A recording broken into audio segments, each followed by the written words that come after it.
capítulo 9, verso 21. Nem ainda se arrependeram de seus assassínios, nem das suas feitiçarias, nem de sua prostituição, nem dos seus furtos. Então, o que se refere aqui a esses assassínios, feitiçarias, prostituições e furtos? Aqui é uma denúncia da corrupção, né? Da igreja. A igreja católica praticava todos esses crimes, esses pecados, né? Quando a gente estuda a história da Igreja Católica da Idade Média, a gente observa que eles praticaram tudo isso. E aqui o Smith comenta: os eventos ocorridos sob a sexta trombeta constituíam o segundo ai. O primeiro ai foi o quinto para Roma Papal, e aqui é o segundo ai para Roma Papal, né? Ele continua dizendo: e não levaram os homens a melhorar na conduta imoral. O que deles escaparam, nada aprenderam de sua manifestação na terra. As hordas dos sarracenos e turcos foram soltas sobre a cristandade apóstata, que do Império Romano Papal, como flagelo e castigo. Os homens sofreram o castigo, mas não aprenderam dele nenhuma lição. Continuaram com a sua apostasia, ali na Igreja Romana Católica. E aí o Apocalipse, quando chega nesse ponto, termina a descrição das seis trombetas que foram tocadas. E aqui vai abrir uma nova seção. Deixa eu colocar aqui a Bíblia, pelo Apocalipse, ó.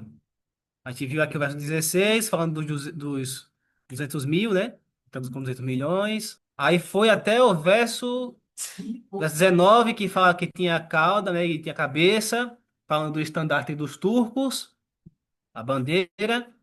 O verso 20 falando que eles não se arrependeram, que adorava aí os ídolos, né? As imagens de escultura, feitas de prata, bronze, pedra, madeira, que não pode nem ouvir, nem andar, nem ver, e que não se arrependeram daquelas corrupções que a igreja cometia naquela época, né? Aí começa o capítulo 10 do Apocalipse. Aí vai interromper a história da sexta trombeta, vai abrir o capítulo 10. O capítulo 11, testemunhas, aí lá no verso 15, vai falar da sétima trombeta. O verso 14 diz, ó, é passado o segundo ai, que foi a sexta trombeta, eis que o terceiro ai cedo virá. Aí vem a sétima trombeta no verso 15. Mas por que o Apocalipse faz essa interrupção? Lá no capítulo 9 termina a sexta trombeta, aí no capítulo 10 devia ser a sétima já, né? Aí não fala da sétima, fala do livrinho, capítulo 10, e no capítulo 11 fala das duas testemunhas. Aí só na parte do capítulo, do verso 15 do capítulo 11 é que ele vem com trombeta, com a sétima trombeta. Então quer dizer, entre o final do capítulo 9 do Apocalipse até essa parte do capítulo 11, verso 15, nesse meio tempo, acontece alguns eventos para depois vir a sétima trombeta. Então, isso indica que esses eventos estão relacionados com a sexta trombeta, né? Após a sexta trombeta. Por isso que o Apocalipse faz essa divisão. No capítulo 11, aqui no final do capítulo 9, verso 21, é que termina a sexta trombeta, né? Aí aqui o Lee Smith ele vai comentar esse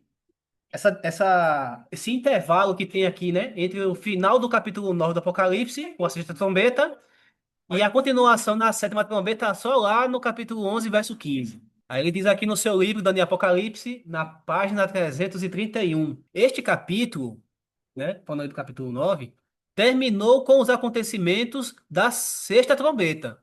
O toque da sétima trombeta não é, nos é apresentado, não é apresentado até o Apocalipse 11, verso 15. E aí diz: todo o capítulo 10 e parte do capítulo 11, que vai até o verso 15, constitui um parêntese entre a sexta e a sétima trombetas. Não foi isso que a gente viu aqui na Bíblia? Aí continua. O que se relaciona particularmente com o toque da sexta trombeta vem registrado no capítulo 9. Mas o profeta tem outros acontecimentos a introduzir antes de iniciar outra trombeta. E aproveita para o fazer nesta passagem. E continua até Apocalipse capítulo 11, verso 15. Neste marco está a profecia do capítulo 10. Lembra que quando tem essas introduções é porque existe um porquê?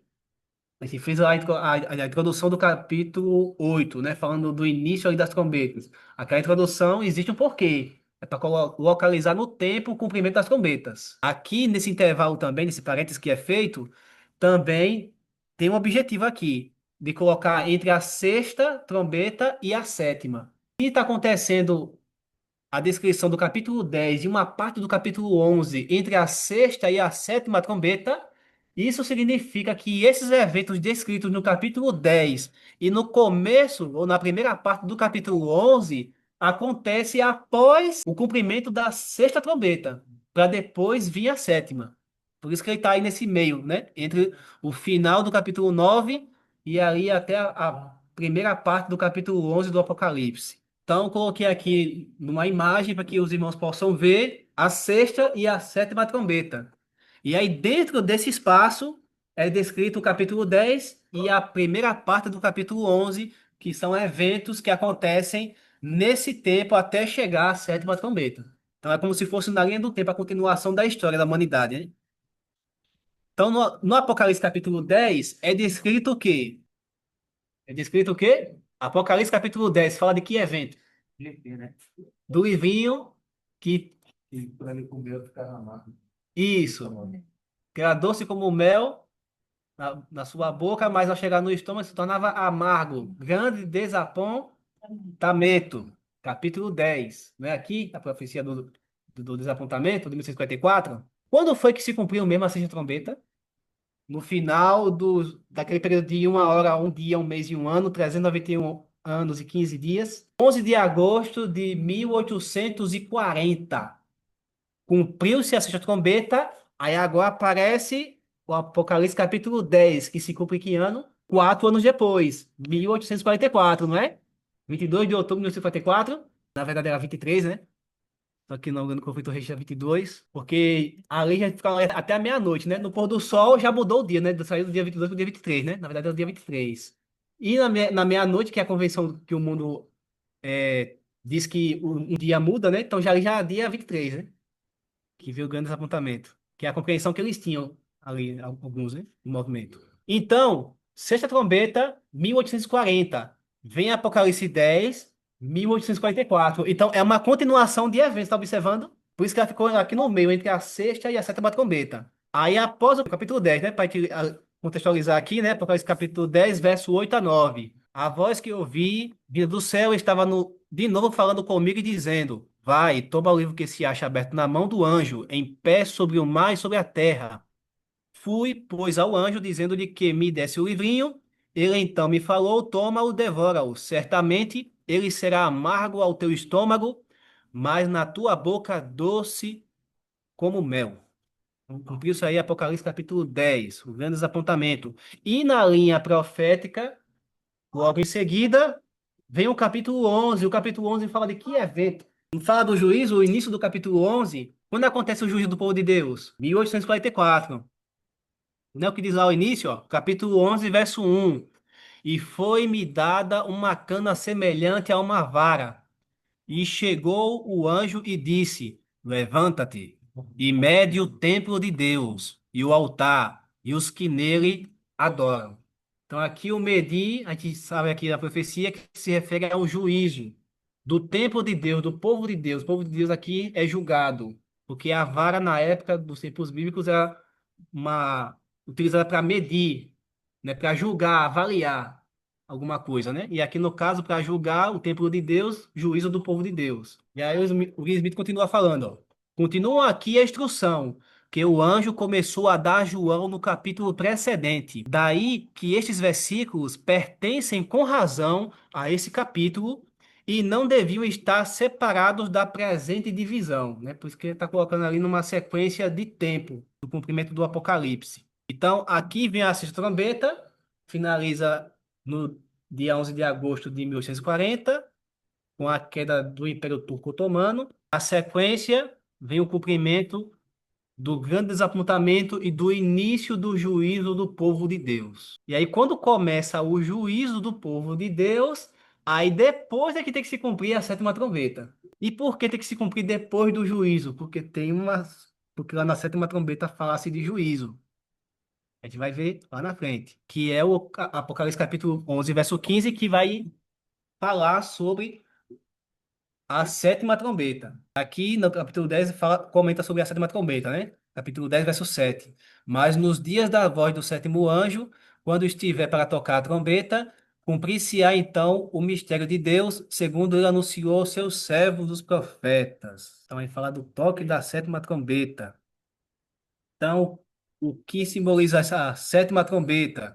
Aí alguns diziam que essa sétima trombeta era a última trombeta, que é a que Jesus vai tocar quando ele vier. E outros dizem que não, que essa sétima trombeta é a sétima trombeta lá do Apocalipse, e que a trombeta que Jesus vai tocar é uma outra trombeta que não é a trombeta dos sete anjos do Apocalipse. Aí o Tiago White ele comenta esse ponto aqui quando ele fala no seu livro Minha História na página 171.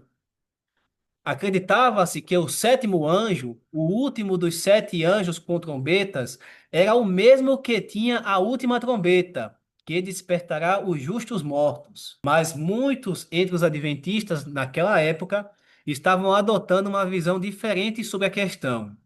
As cenas mencionadas pelo apóstolo em referência à última trombeta acontecem no momento, num abrir e fechar de olhos. Mas não é assim com os eventos relacionados com o som da trombeta do sétimo anjo, porque diz, mas nos dias do sétimo anjo. É o testemunho do Apocalipse, capítulo 10, verso 7. Então, se fala que é nos dias, não é no dia. Se fosse a mesma trombeta de Cristo, a de Cristo acontece num momento, num dia só, num abrir e fechar de olhos quando ele toca. Mas essa aqui não, essa trombeta passa dias tocando. Então não pode ser a mesma trombeta de Cristo com a dos sete anjos do Apocalipse, a sétima trombeta. Sétima trombeta é uma coisa, a trombeta de Cristo é outra. Mas diz aqui que muitos adventistas na época acreditavam que era a mesma trombeta. A última trombeta é a sétima trombeta do Apocalipse, mas não é. Porque a sétima trombeta do Apocalipse diz que passa dias tocando, enquanto a de Cristo toca no mesmo dia.